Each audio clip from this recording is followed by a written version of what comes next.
The instructors, as they was telling me about the program along the way, I was very eager to even like just join the program, ready to start. And as I got to view the campus and everything, they showed me around. I saw what I liked. I was like, okay, cool, this is where it's gonna begin. We go to different field trips where these guys can see everything they're learning in the welding lab. It's the same thing they're gonna be doing when they go to a welding shop.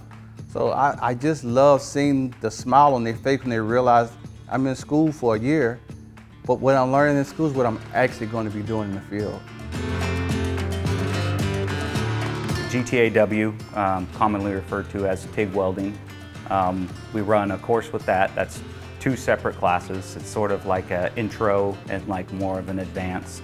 Through there we cover everything from machine setup to shielding gases to materials to polarity. Jump into the same thing with flux core, all the different types of wire diameters, learning how to use it in all the different positions. So they get kind of more real world and not sit there and have a problem and turn around and say, hey boss, I need help. They know what to do.